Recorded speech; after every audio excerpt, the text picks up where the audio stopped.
Bonjour, une petite vidéo pour vous expliquer pourquoi je fais des vidéos YouTube. Pourquoi j'ai une chaîne YouTube? Alors d'abord, c'est pour montrer mon travail. Ça peut paraître bête, mais il y a quelques années, il y a plusieurs décennies, mon père avait tendance à prendre en photo tous ses chantiers. Ça lui faisait tout un catalogue, un album photo à montrer à sa clientèle. Moi, je trouve ça important de garder un historique, garder des vidéos de ce que je fais. Et donc pour moi, c'est quelque chose qui permet de montrer ce que je fais tout simplement. En tout cas, ça me permet d'expliquer aux futurs clients des choses précises, des phénomènes précis, des appareils que je mets en œuvre ou que j'ai déjà mis dans le passé, peut-être que je ne remettrai plus, de montrer que je l'ai déjà fait et de montrer à quoi ça va ressembler chez eux. Chez eux ou sur la planche technique. Pour moi, c'est un support pédagogique parce que ça m'évite de répéter tout le temps la même chose, de devoir recommencer. J'ai un support, je communique ce support et voilà, c'est plus rapide pour moi. Ça me permet à moi aussi de me rappeler comment j'ai fait les choses parce que de temps en temps, je ne me souviens plus comment j'ai branché ce cordon, comment j'ai modifié telle ou telle chose, quelle astuce j'ai utilisée pour que ça marche. Parce que j'utilise quand même plusieurs types de matériel différents et de fonctionnements différents et de temps en temps je me souviens même plus comment moi-même j'ai fait, ou en tout cas je voudrais gagner du temps plutôt que repasser du temps à me souvenir. Je regarde la vidéo et je vois où est-ce que j'ai eu un problème. C'est mieux que de me balader avec un disque dur tout le temps, un ordinateur et chercher les supports. Là je vais sur mon smartphone et je regarde sur ma chaîne la bonne vidéo, comme ça tout de suite je sais. Le mieux, c'est qu'elle soit publique.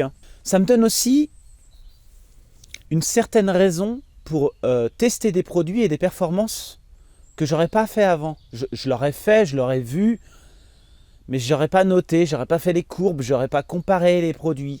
J'étais déjà persuadé d'énormément de choses parce que je les voyais sur le terrain. Puisque là, en faisant des courbes, en faisant des comparatifs, j'ai des preuves en fait. Et ça me permet de confirmer ou d'infirmer des choses que je pensais ou que je constatais. Au moins, je peux mieux choisir le matériel, mieux décider, mieux justifier aux yeux du client. C'est une chance en fait, c'est une chance. Ça me permet aussi de connaître et d'améliorer ma recherche de clientèle. C'est-à-dire avant, autrefois, on passait par les pages jaunes, on faisait des salons, on distribuait des cartes de visite. Maintenant, j'ai plus de cartes de visite depuis des années. Je ne vais plus dans des salons depuis des années. Là, je ne veux même plus aller dans les festivals pour produire l'énergie. Avant, je retrouvais ma clientèle là-bas. Maintenant, déjà, il n'y a plus de festivals, plus personne ne veut d'énergie renouvelable. Puis globalement, voilà, ça passe par Internet. Donc j'ai évolué avec mon temps. J'essaye autant que possible de ne pas faire trop de vidéos non plus. J'en ai qu'à 202 sur ma chaîne, mais éviter des vidéos trop inutiles. Même si là, j'en fais parfois plus d'une par semaine parce que j'ai du volume à traiter. J'ai pas envie de me retrouver avec vous faire une vidéo dans 3 ans sur quelque chose que j'ai filmé il y a 2 ans, vous voyez. Donc il faut bien que je les sorte, j'essaie de garder une cadence. À un moment donné, j'en ferai peut-être moins. Puis c'est en ce moment que je gagne des abonnés, donc c'est là qu'il faut faire du volume en fait. Donc ça se trouve dans 1 an, ça va se casser la figure et ça va se stabiliser. Je pourrais faire des vidéos tous les 3 mois, comme d'autres chaînes, tout simplement. Donc là, c'est le moment. Moi, ça me permet de lutter contre les malfaçons que je vois, les problèmes que je vois en chantier, les problèmes que je vois chez d'autres clients. Ça me permet, en les partageant, ça m'aide à lutter contre ça. Et ça me permet de me confronter aussi, de faire de l'auto-correction sur mes installations. Parce que parfois, moi-même, il y a des choses que je ne fais pas très bien. Et quand les gens ne sont pas trop agressifs dans les commentaires et qu'ils me disent « tiens, là, tu as oublié quelque chose », ou ça me permet de corriger, d'adapter, de m'auto-censurer, dans le sens, pas de m'auto-censurer, mais de m'auto-réguler, si vous voulez. S'il y a tel et tel produit, je ne l'utilise pas parce que ça ou ça, puis en fait, il y avait une fonction que je ne connaissais pas et qui réglait mon problème, des fois, on m'informe, tiens, tu as oublié d'utiliser ça, ça peut peut-être t'aider. Ah. Et du coup, je rebondis. Ça m'évite de rester tout seul à être grincheux dans mon coin, à être en gnangnan, tel produit ça marche pas, ça c'est de la merde. Déjà, ça me permet de partager quand les produits c'est vraiment pas bien, quand il y a des problèmes. Ça me permet de communiquer avec les fabricants, d'échanger avec les distributeurs, les autres installateurs, de faire remonter des problèmes. Parce que la plupart du temps, ça ne remonte pas les problèmes, réellement. On a beau le dire à son distributeur, son fournisseur, ils font c'est pas qu'ils n'ont pas la main, ils n'ont pas le temps. Là, c'est public, c'est directement vers le consommateur, ça a un impact. Et mine de rien, les marques elles le voient. Elles en tiennent davantage compte. Peut-être qu'elles en profitent pour nous taper sur les doigts, mais vous voyez, je trouve que c'est un média, YouTube, qui a même plus d'influence que la télé aujourd'hui. J'ai la chance d'avoir une chaîne YouTube qui commence à marcher. Et quand il y a des problèmes, il faut les faire remonter. Je pense que c'est important. Moi aussi, c'est un intermédiaire entre la pédagogie de l'école, où j'étais avant, les essais scientifiques en laboratoire. J'aurais bien aimé en faire plus. Mais le problème, c'est que c'est souvent caché, souvent des choses qui sont sous protocole de mesure. Ça prend des années à faire telle et telle mesure précise. Puis après, l'usage, il est plutôt dans l'aéronautique et tout. Alors que moi, j'ai des mesures à faire sur des produits qui sont plutôt courants et qui n'ont pas eu tant de mesures que ça en laboratoire. Et moi, j'ai besoin de faire ces tests pour voir la fiabilité des choses. Parce que on est envahi de produits, envahi dans le sens où il y en a beaucoup de marques et on ne sait pas trop quoi faire. Et souvent, il y a plein de tests qui passent à l'as et moi, j'aime bien tester tout ça. Et ça me permet aussi de faire un intermédiaire avec la rédaction d'un bouquin, parce que j'avais commencé à rédiger un bouquin avec toutes ces informations techniques aussi.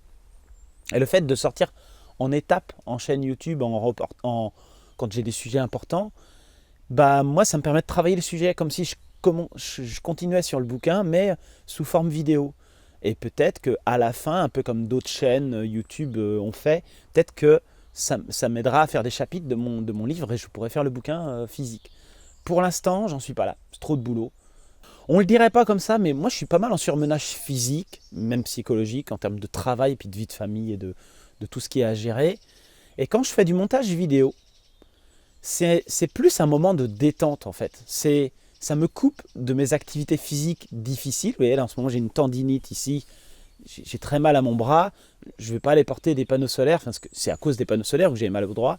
Je ne vais pas aller me faire trop mal, je vais faire d'autres activités. Donc je peux préparer des devis, faire des études, mais je peux aussi échanger sur les vidéos et ça va me donner d'autres opportunités si vous voulez. Et ça va améliorer positivement mon activité, mais dans le futur, plutôt que me laisser emporter par des problèmes techniques et par des choses qui évoluent dans le mauvais sens par rapport à mon activité, je peux agir dessus, donc je le fais. Après, YouTube, c'est aussi une activité à part entière, avec ses propres revenus, avec l'influence qui va avec. Après, il faut le mesurer, cette influence. Il ne faut pas dire ou faire trop n'importe quoi. De temps en temps, j'ai des clashs, des machins. Mais au contraire, c'est intéressant parce que j'ai un moyen de levier. J'ai un levier intéressant pour faire changer les choses. Alors, pour qui je fais les vidéos? On me pose souvent les questions. On croit que c'est une réponse simple, que genre je l'ai fait pour telle et telle personne, tel âge, tel... Alors, je l'ai fait pour tout le monde, effectivement. Mais à l'origine, quand j'ai voulu faire la chaîne, je l'ai fait pour moi. Car elle me sert régulièrement pour la mémoire, pour les preuves, pour les outils que j'utilise. Elle me sert d'outils pédagogiques, d'outils explicatifs. J'ai un client qui me dit comment on installe les panneaux. Tiens, regarde, j'ai fait une vidéo, j'ai installé les panneaux, regarde comment j'ai fait. C'est le premier usage de mes vidéos. Au tout début où j'ai commencé, et je m'en sers toujours comme ça. Ça me sert aussi pour mes élèves, pour les gens qui veulent apprendre sur mes conseils, donc les gens qui réalisent par eux-mêmes, ou mes propres clients, comme je vous dis, qui réalisent une partie de l'installation. Et certains, il y en a qui souhaitent juste comprendre. C'est peut être un préliminaire au devis, vous voyez. Ça me permet aussi d'atteindre des marques, des fournisseurs et des fabricants. Quand je dis atteindre, il ne s'agit pas de guerre, hein, mais d'avoir un impact, de pouvoir leur parler via ces vidéos-là, sans pour autant tout le temps leur envoyer des mails et sans forcément les attaquer personnellement. Si j'ai des choses à dire, ou je peux montrer, c'est compliqué de montrer une panne par exemple en termes de SAV. Il faut envoyer la petite vidéo du moment où ça va pas aller. Alors que si je fais une vidéo sur un certain nombre de pannes en général et que je montre les interactions et les choses, en face je vais peut-être avoir un fabricant qui dit « Ah, en fait ça on n'avait pas pensé ». Et je vais avoir un retour derrière, je vais avoir un petit mail « Tiens, en fait, tu as eu un problème sur tel produit, tu pourrais nous en dire plus, tout ça ». Parce qu'ils n'ont pas envie que je fasse une vidéo négative sur le produit. Donc au contraire, c'est chouette. Vous voyez, je ne suis pas juste quelqu'un qui déballe un produit Wish, qui n'a pas de compétences techniques et qui va parler de la technique du produit. Il y a un impact direct sur la clientèle, sur les ventes. Moi, j'ai les amis, j'ai la famille, mais j'ai aussi les clients existants, des clients que j'avais avant ou des clients que j'ai eus suite à ça. Ou des fois, quand je fais une vidéo chez mon client, ils en apprennent plus sur le métier, d'une part, mais aussi plus sur leur installation. J'ai la vidéo de diagnostic, les vidéos certaines vidéos d'installation où les gens, pendant le chantier, ils étaient peut-être pas attentifs sur tout.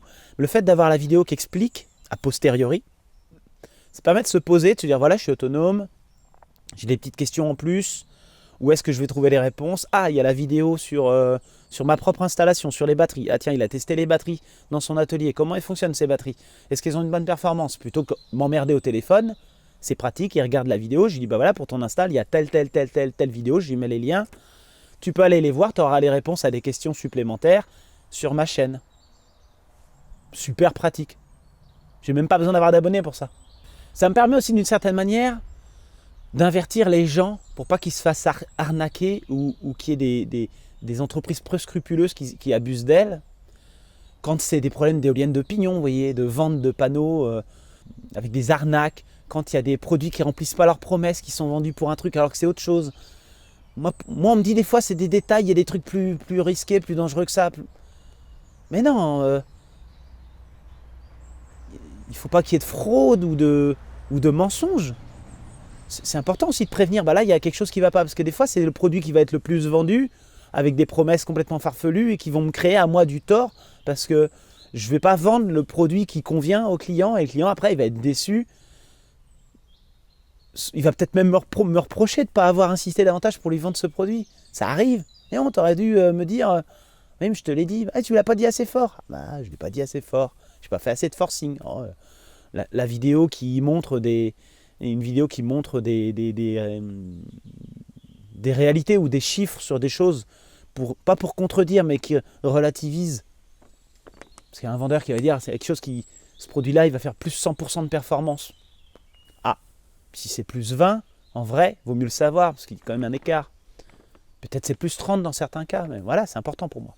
Ça m'évite, moi ça me permet d'éviter d'avoir tout le temps à réparer les pots cassés. Parce que vous savez, quand on est artisan, qu'on fait les dépannages, qu'on est appelé, parce qu'il y a telle et telle installation qui ne marche pas, tel kit solaire qui ne marche pas, telle et telle entreprise qui est passée, qui ne revient plus, qui a fait cessation et qui a installé tel et tel produit, mais c'est de la daube, ça ne marche pas, ça ne correspond pas aux besoins du client. Parce que sur le marché, on vend que des micro-onduleurs par exemple, et puis ça ne correspond pas à ci ou ça. Je préfère informer d'abord, plutôt que me retrouver tout le temps en train de faire des SAV sur des produits défectueux, mal dimensionnés. C'est important pour moi de faire ça. Parce que je ne peux pas contacter toute la planète. Les gens qui sont déjà abonnés et qui sont très contents quand je les préviens quand tel ou tel produit, attention, c'est un bon produit, mais qui a cet usage-là, qui n'a pas cet usage-là. C'est assez rare que je dise qu'un produit c'est de la merde, puis en général c'est pas trop dans mon vocabulaire, ça, quand je suis un peu excédé ou quand vraiment le fabricant il se fout de moi. En général j'ai d'autres vocabulaires, j'essaye de nuancer, il y a tel usage, telle application, il y a telle raison pour laquelle on achète telle ou telle chose. Donc pour moi la chaîne YouTube c'est tout ça, c'est pas une perte de temps, c'est aussi des réponses qui débloquent des situations, pour moi, pour vous. Donc quand je vois des fois où on me dit que je perds mon temps sur la chaîne, certes, j'ai pas beaucoup de revenus, certes, j'ai beaucoup d'heures de travail, mais c'est un investissement, si vous voulez, la chaîne YouTube. J'investis du temps, mais tout ce que j'ai fait n'est plus à faire. Et là, je suis rendu à une quantité de vidéos, quand je regarde tout ce que j'ai fait, régulièrement, quand on me pose la question, tiens, tu pourrais tester ça, tu pourrais parler de ça, j'en ai parlé dans cette vidéo. Peut-être je ne l'ai pas parlé exactement comment la personne aurait voulu que j'en parle. Et souvent on se rend compte que c'est juste une histoire d'appréciation. J'en ai parlé dans la vidéo.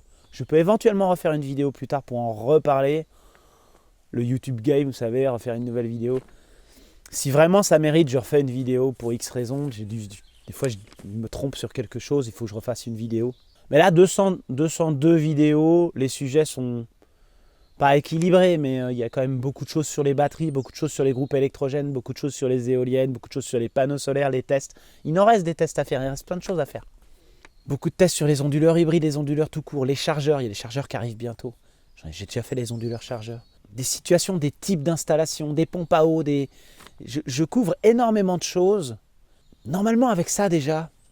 Alors c'est vrai que souvent c'est orienté sur des produits qui ne marchent pas bien.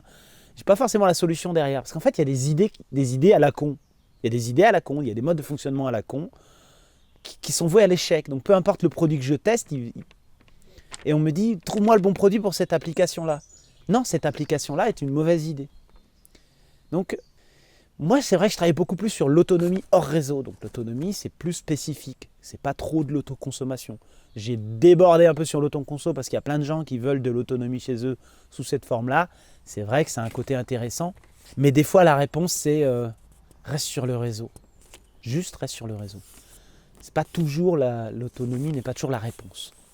Et bien sur ce, merci d'avoir regardé cette vidéo qui est peut-être longue mais qui est simple. À vendredi prochain, enfin pour ceux qui regardent ça rapidement, pour la vidéo sur les kits. Au revoir. Oh putain, plus de batterie.